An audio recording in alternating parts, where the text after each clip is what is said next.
Hace algunos años, bastantes ya, estaba por terminar mi primer semestre de Ciencias Políticas, la carrera con la que inicié mi vida universitaria. Eso fue más o menos hacia diciembre del año 2001. Ya podrán imaginarse qué tan viejo soy. Y entonces tenía que elaborar un ensayo que valía como examen final, era el 40% de la nota total de esa materia para el semestre. Y entonces me planteé la siguiente pregunta para la elaboración de este ensayo, y es: ¿cuál fue el factor determinante para que el cristianismo consiguiera introducirse en la mentalidad del mundo antiguo y no solo encontrara una posición en donde comenzara a florecer, comenzara a esparcirse, comenzara a crecer, sino que llegó al cabo de 300 y pico años desde su formación a constituirse en la religión del Imperio Romano, en la religión oficial? Llegó a expandirse por encima de cualquier otra religión, incluida la religión oficial del Estado romano. ¿Qué llevó a que el cristianismo no solo encontrara cómo posicionarse en un mundo rodeado de ideas muy antiguas, las religiones indoeuropeas y no indoeuropeas que rodeaban toda esa vertiente del Mediterráneo? ¿Cómo lo hizo? En ese momento recuerdo que pues todavía internet no tenía ni un atisbo del desarrollo que tiene hoy en día. Por supuesto, hablar de inteligencia artificial era un tema de ciencia ficción. No existía ni siquiera la Wikipedia. No era posible encontrar libros, artículos académicos, nada de eso en internet. Ni siquiera podíamos hablar aún de redes sociales. Entonces tocaba ir a la biblioteca y allá escarbar entre los anaqueles por los libros que quizá me pudieran ayudar a resolver este cuestionamiento. Y digamos que aparte de libros sobre historia del cristianismo, religiones antiguas, el Imperio Romano, sobre todo el Imperio Romano ya tardío, pues no encontré nada más. Mi ensayo, la verdad, no fue muy bueno. Por supuesto, pues no tengo una copia en este momento, pero recuerdo esa expresión, ese rostro del profesor cuando después comenzó a hacerme el examen sobre ese ensayo y yo le explicaba pues lo que había encontrado, lo que había evidenciado, la respuesta a la que había llegado, y no, la verdad no fue muy convincente. Tal vez me hacía falta todavía técnica para plantearla, bueno, no sé. El caso es que veintitantos años después he vuelto a indagar sobre este tema, o mejor dicho, creo tener una respuesta a ese interrogante que me hice hace veintitantos años. Es una respuesta que tengo desde hace ya algún tiempo. Recientemente pregunté a la inteligencia artificial si podía hacerme una lista de autores y de causas que pudieran dar explicación a esa pregunta que me hice hace veintitantos años. Por supuesto, la inteligencia artificial hoy hace una lista muy completa de autores, de libros, bibliografías, referencias, estudios que han abordado el tema de por qué el cristianismo llegó a expandirse en ese mundo antiguo que le era tan contrario. Y vaya sorpresa, me encuentro con que sí, en efecto, las causas son muchísimas. Cita 30 y tantas causas con sus respectivos libros, respectivos autores, quienes las han formulado, bueno, en fin. Y la verdad es que he encontrado que ninguna de ellas me satisface. Ninguno de los libros que en este momento han tratado sobre por qué el cristianismo logró expandirse en un mundo que le era tan adverso, ninguno ha dado con la respuesta, o por lo menos una respuesta que yo considere me satisface. ¿Cómo iba entonces yo a tener alguna posibilidad hace veintitantos años para encontrar una respuesta entre los anaqueles de la biblioteca universitaria, si aún hoy considero que esa respuesta no ha sido dada, por lo menos de forma satisfactoria para mí, por los autores que han abordado la historia del cristianismo y sobre todo esa historia primitiva? Creo haber llegado a la respuesta a por qué el cristianismo siendo una religión absolutamente nueva, una religión monoteísta, una religión que inicia su trayecto en un apéndice de lo que entonces era el Imperio Romano, entre un pueblo que en ese momento no era para nada poderoso, ni siquiera representativo, si lo comparamos a otros pueblos del imperio de esa enorme cuenca del Mediterráneo. No podían compararse con los egipcios, no podían compararse ni siquiera con los sirios,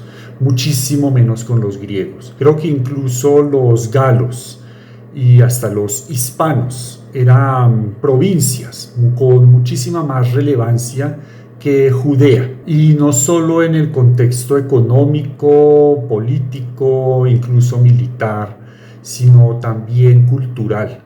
En ese momento la cultura egipcia, la cultura siria, la cultura mesopotámica y, por favor, estamos a años luz, la cultura griega, eran muchísimo más relevantes para el mundo antiguo de esa cuenca del Mediterráneo. La cultura judía era apenas mencionada, de verdad, solo era un apéndice. Entonces, como una religión nueva, monoteísta, en un mundo absolutamente politeísta, comienza no solo a sobrevivir, sino a expandirse, y a expandirse en un grado tal que confronta en primer lugar al judaísmo. En segundo lugar, llega el momento en que el Imperio Romano comienza a considerar su expansión una amenaza para sus intereses políticos, intereses culturales, intereses idiosincráticos, intereses religiosos. Y de ahí que surgieran las persecuciones masivas al cristianismo. Voy entonces en este video a ofrecerles la respuesta a la que yo he llegado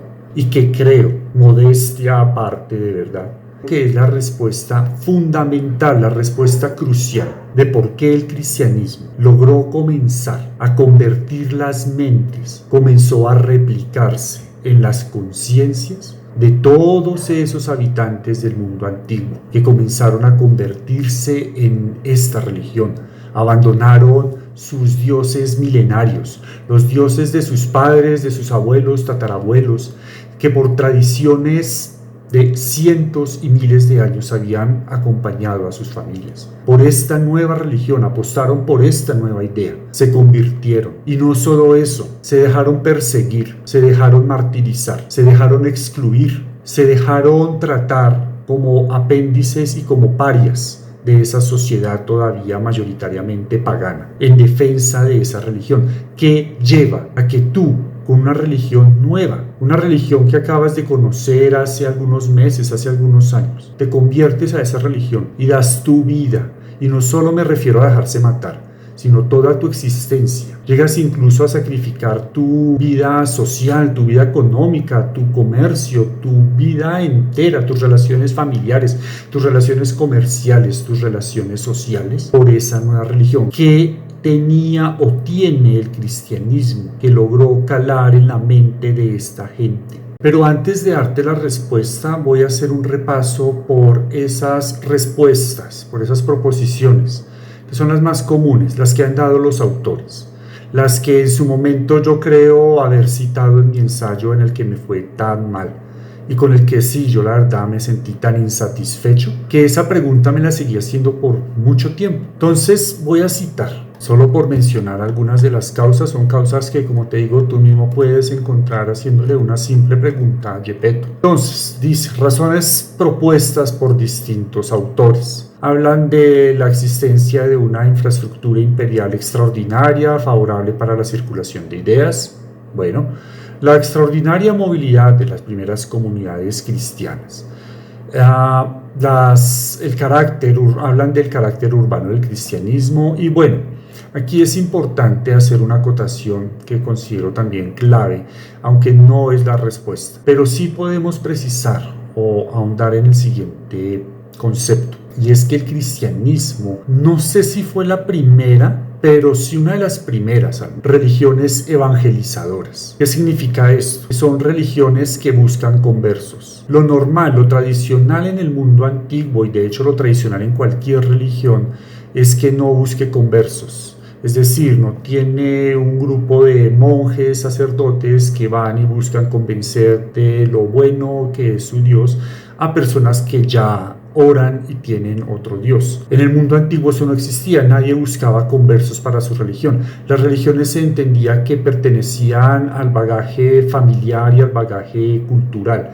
Es decir, si eras un egipcio tenías tus dioses, pero no te ibas donde el fenicio o donde el romano o donde el griego a tratar de convencerlo de, oye, comienza a rezarle a Osiris o a Isis, que creo que es mucho mejor que Zeus o que Afrodita.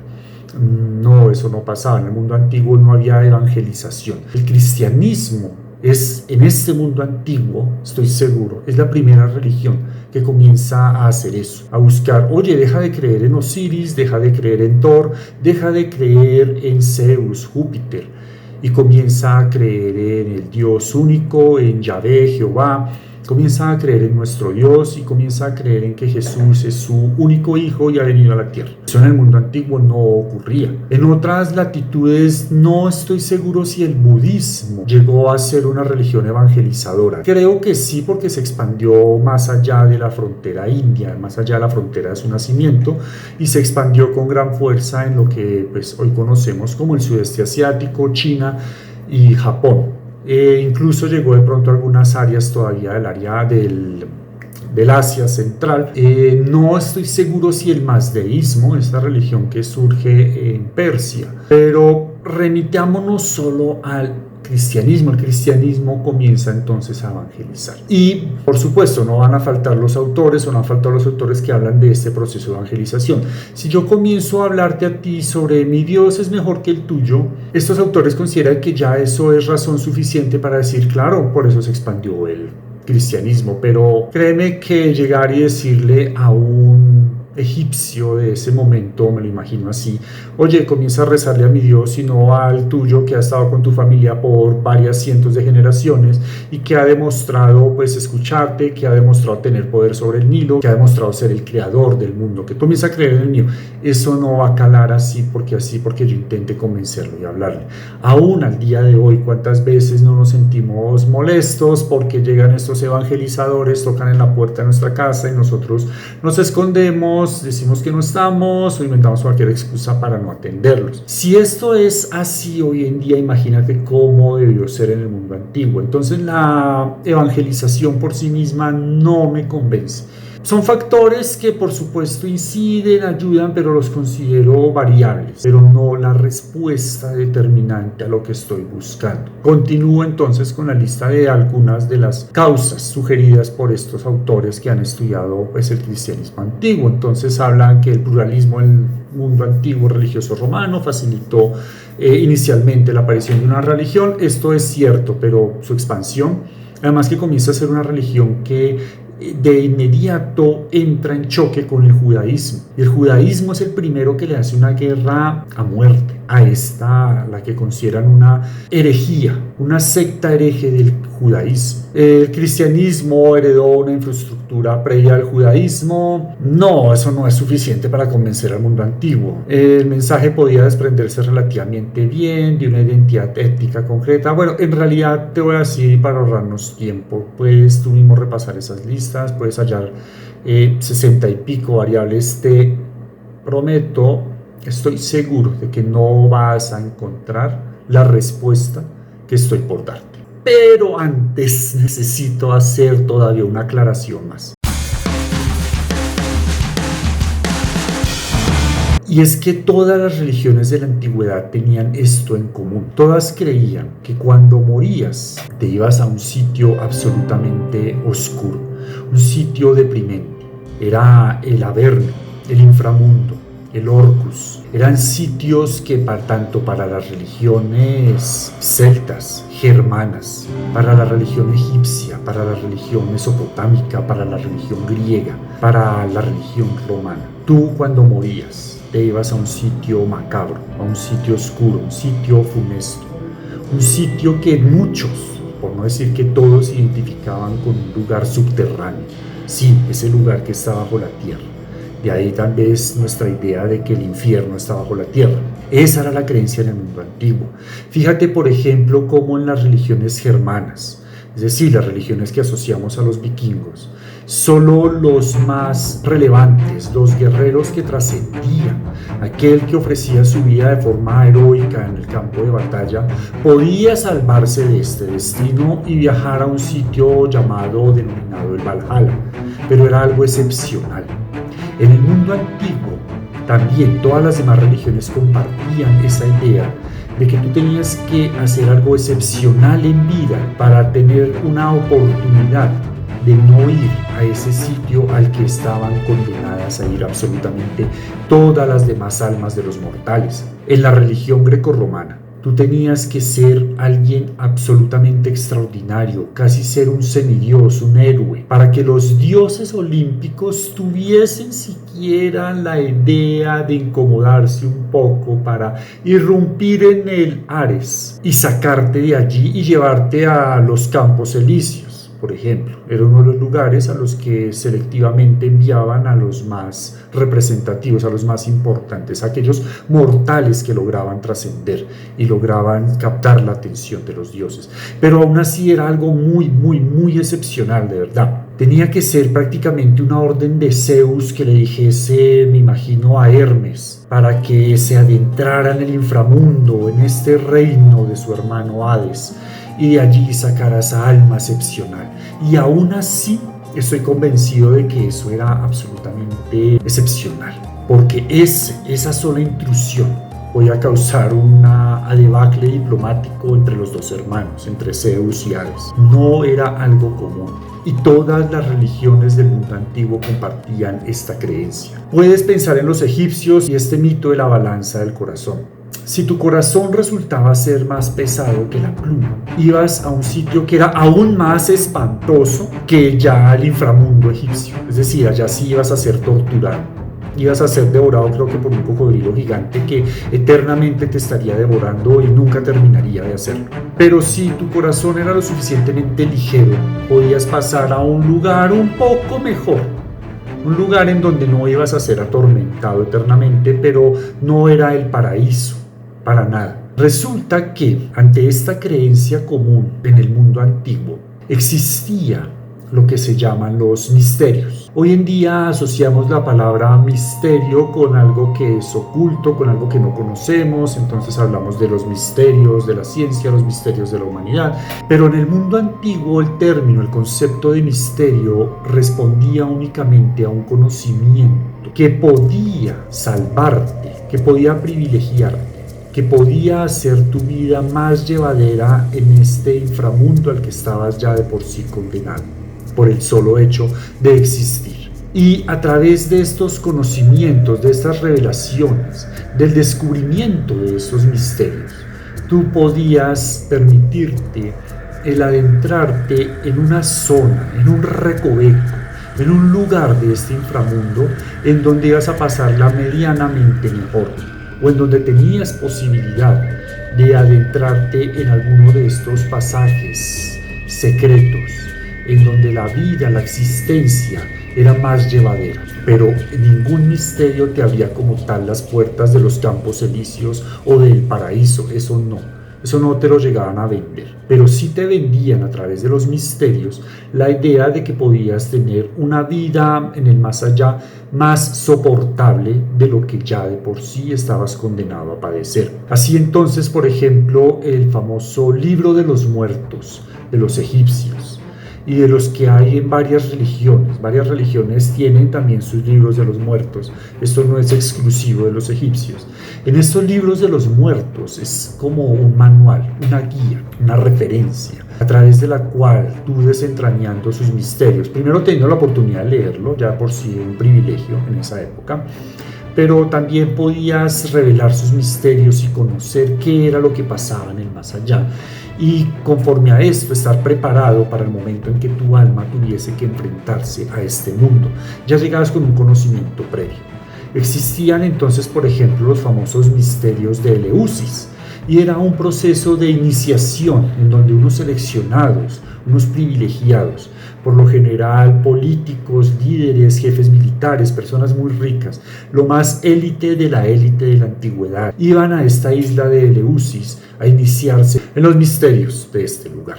Entonces estos cultos mistéricos eran absolutamente reservados. Por ejemplo, estaba prohibido, una vez recibías la iniciación del culto de Eleusis, ir a compartirlo con no iniciados. La pena podía ser la muerte, el perder ese favoritismo, esa iniciación. Tú no podías revelar lo que habías aprendido allá. Existía, por lo menos en el mundo greco-romano, otros misterios. Por ejemplo, estaban los misterios dionisíacos y los misterios de Orfeo. ¿Y por qué eran misterios de Dionisios o de misterios de Orfeo? Resulta que, y esto es muy importante para la respuesta sobre el cristianismo, resulta que si tú habías sido un dios o un mortal, que por lo que fuera, tenías la oportunidad de ir al inframundo y regresar, ya por ese hecho tú tenías el conocimiento suficiente para revelar misterios sobre la vida, la existencia en ese inframundo. Por el hecho de ir a los infiernos y salir de estos, tú ya podías fundar un culto mistérico, porque al salir de allá, tú ya tenías el conocimiento suficiente para saber qué había allí. Tenías el conocimiento suficiente para transmitir a otros mortales lo que habías aprendido y poderlos iniciar en un proceso y en un conocimiento que podía hacer su vida más soportable en este inframundo. Y esto es absolutamente importante para la respuesta de por qué el cristianismo comenzó a ganarse la conciencia de los antiguos. Y creo que ya vas adivinando o perfilando hacia dónde va la respuesta de por qué el cristianismo caló como lo hizo en el mundo antiguo.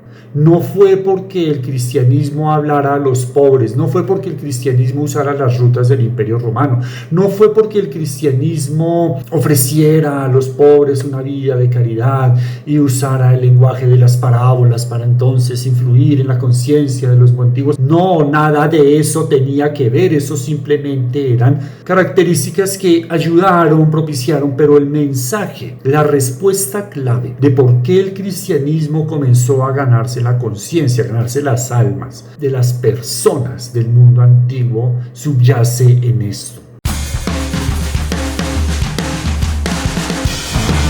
En el hecho de que el cristianismo comenzó a vender la idea de que ellos tenían la respuesta para evitar ese infierno, para evitar ese inframundo, esa condena a la que todos los seres humanos, por el simple hecho de haber nacido y de ser mortales, ya estábamos condenados a padecer.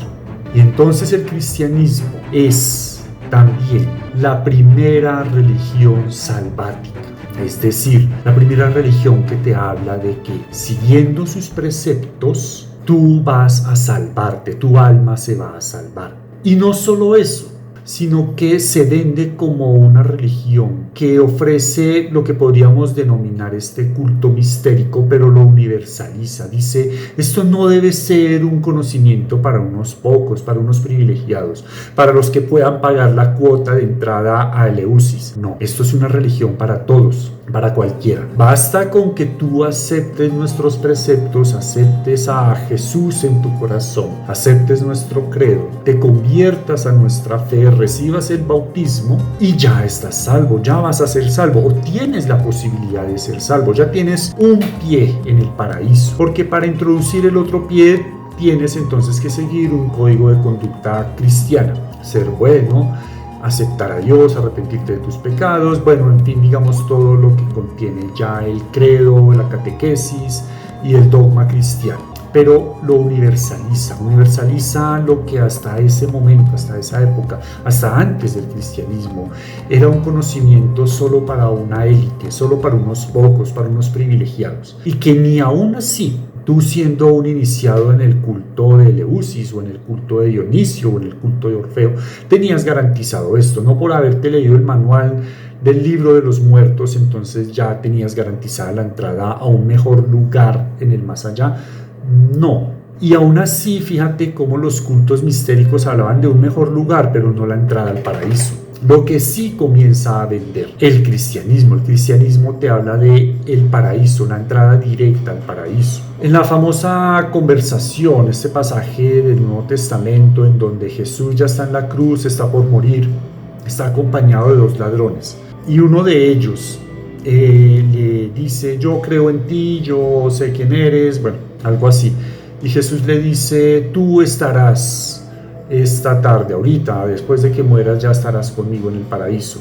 Fíjate cómo el cristianismo ya de entrada no te vende un mejor lugar en el inframundo, no, eso no les basta. No sé si tal vez en un cristianismo primitivo, porque los hubo por montones, quizá vendían, no, mira, te propongo, tú me das tu conversión y vas a estar en un mejor lugar en el inframundo, quizá. Pero lo que tenemos hoy, lo que conocemos hoy es que el cristianismo de entrada va vendiendo la idea de que vas al paraíso.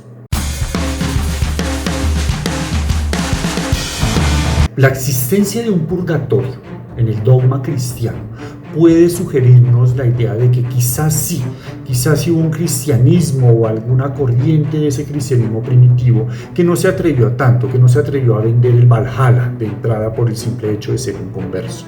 Tal vez te decían, no, mira, tú por ser un converso al cristianismo ya tienes garantizada una entrada por lo menos a un purgatorio, a un lugar que no es el paraíso, no es el cielo, no estás al lado de los dioses aún, o de Dios aún, pero vas a estar muy cerca, vas a ser un lugar más privilegiado, un lugar en donde no hay tormentos como si lo hay en el infierno. Recordemos esa acepción egipcia de que hay un sitio en donde sí se castiga al malhechor, a la persona cuyo corazón resulta más pesado que la pluma. Pudiera ser que en el cristianismo copto de esto, pues simplemente estoy divagando cosas, o en algunos de los cristianismos primitivos hubiese algo semejante y de ahí tal vez surge la idea del purgatorio que perdura hasta nuestros días, porque hay, por supuesto, corrientes del cristianismo, el catolicismo contemporáneo todavía te habla de que la entrada al paraíso solo está asegurada para el santo. Si tú no llegas a ser un santo, no pasas derecho al cielo, pasas primero por un purgatorio que es como un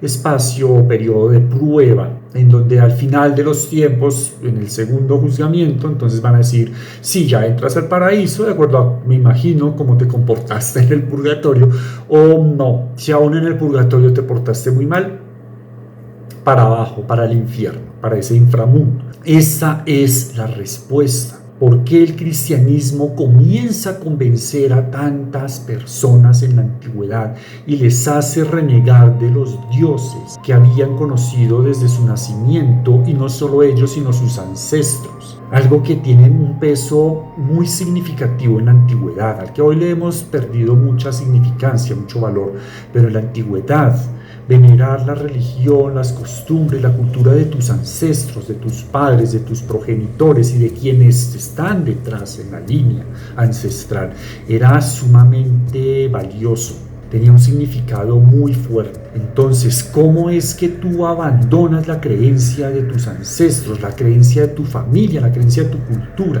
la creencia de tu pueblo, la creencia de tu sociedad, de tu identidad, por irte a un Dios nuevo? Creer en un Dios, además es un único Dios, un Dios nuevo. ¿Por qué?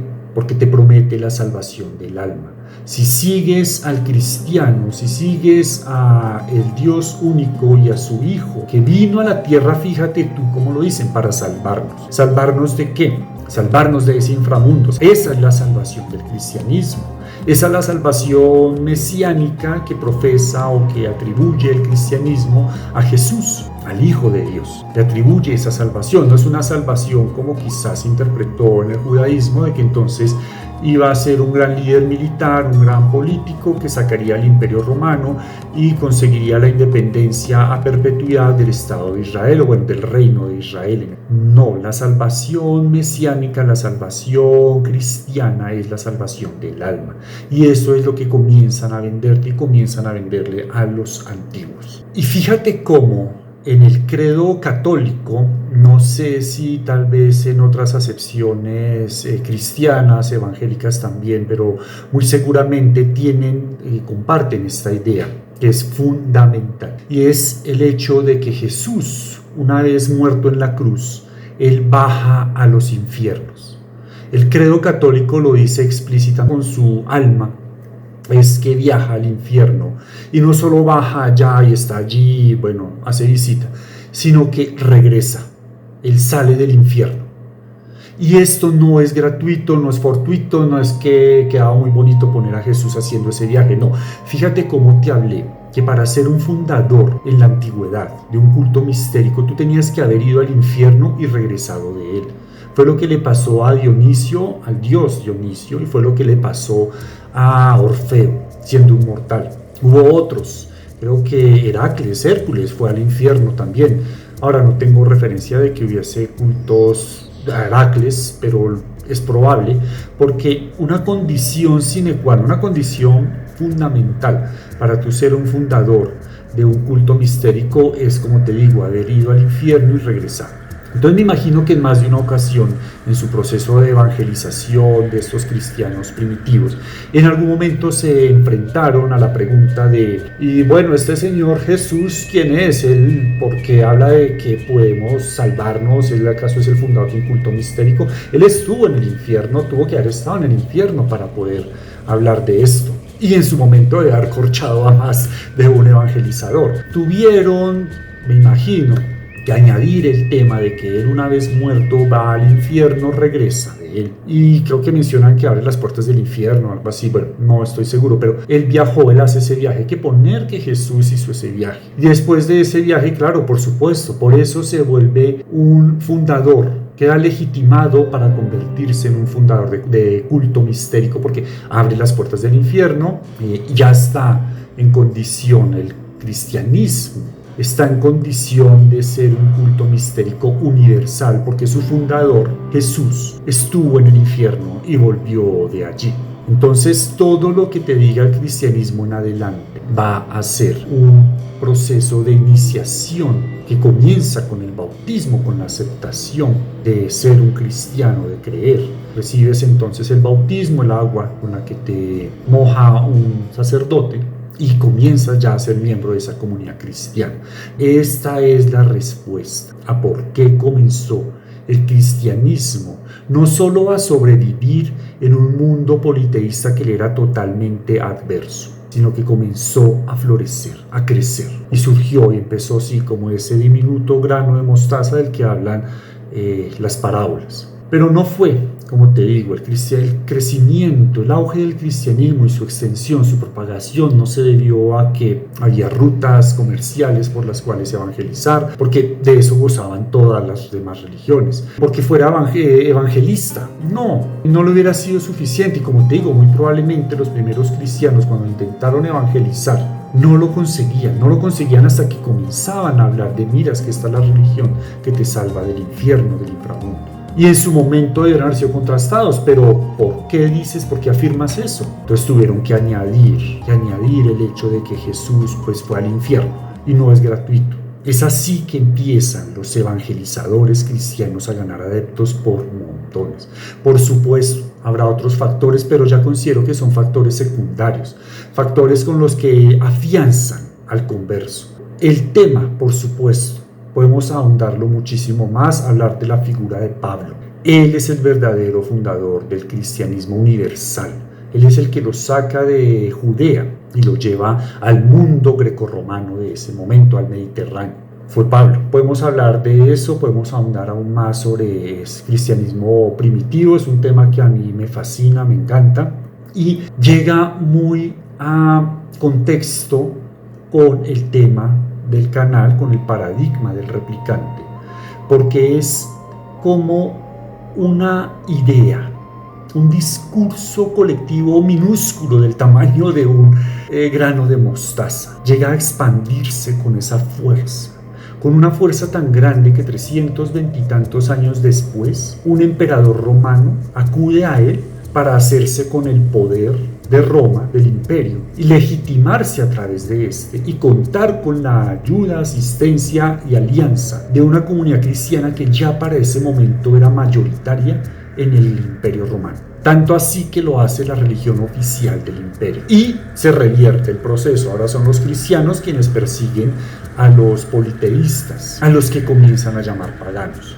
Y al cristianismo, por supuesto, le estaré dedicando en algún momento un video, ya desde una lectura eminentemente del paradigma del replicante, cómo esa idea, ese discurso colectivo tan minúsculo hoy por hoy es un discurso colectivo mayor, es un supra discurso colectivo. Espero entonces que esta explicación, esta respuesta que he dado sobre la expansión del cristianismo, sobre cuál fue la idea detrás, la idea subyacente, la causa primaria por la que el cristianismo logró no solo sobrevivir, sino extenderse en un mundo que le era absolutamente adverso. Espero entonces que nos estemos replicando en una próxima oportunidad.